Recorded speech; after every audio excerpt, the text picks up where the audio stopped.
good afternoon to sir and all my peers. Today I, Anya Gupta of Standard 10, is here to explain the topic Human Respiratory System.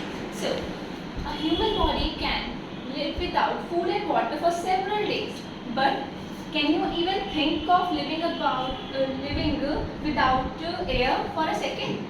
No. This is because air is essential for breathing. What is breathing? Do you know what is inhalation? Inhalation is intake of oxygen and exhalation is giving out carbon dioxide. One inhalation and one exhalation combining is called a breath. Now, during breath-in, the movement of diaphragm and rib cage take place as follows. When we inhale, our diaphragm moves downwards and the rib cage moves outwards.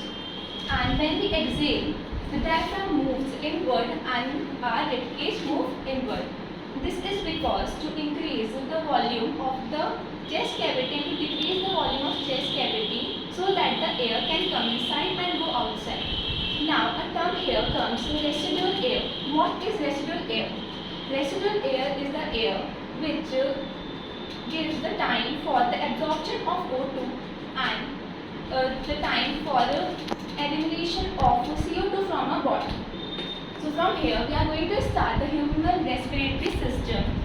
So a human organ which are involved in intake of oxygen and the giving out of carbon dioxide are known as respiratory organ. When lung is involved in respiration, it is known as pulmonary respiration. Pulmonary respiration can be studied in two parts, respiratory tract and respiratory organ. So now, the first respiratory in our respiratory system, the respiration starts from nose. Nose is a structure which has two openings which are known as nostrils. Then the air goes into the nasal passage. Nasal passage is divided into three parts: vertebral region, respiratory region and olfactory region.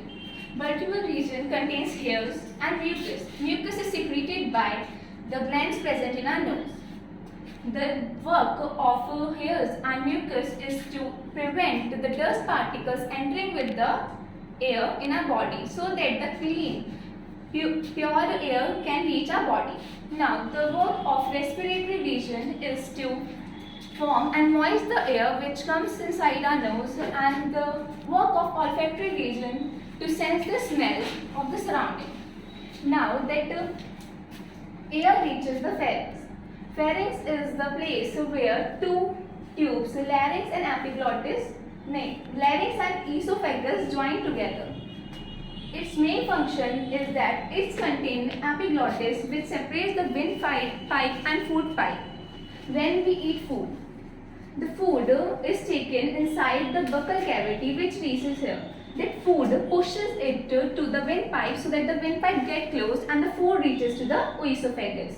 It separates the windpipe and the food pipe. Same here, the nasal cavity and the buccal cavity is separated by the bony palate. Its name is bony palate. Now that air reaches to the larynx. Larynx is the voice box of our body. Larynx contracts and relaxes when the air moves in so that we can speak. Now, larynx is joined with the trachea. Trachea is the windpipe. Now, trachea is made up of rings of cartilage which are tree-shaped ring because when in the absence of air, it do not collapse. Then the trachea is divided into two branches known as bronchi. Bronchi in singular form is known as bronchus.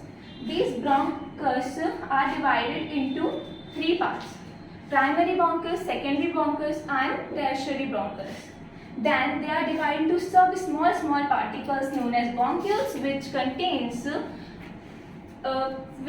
air sac at the end of their branches which are known as alveolar sac. They are tiny pouches which are having alveoli in that which are connected to the blood capillaries of the body.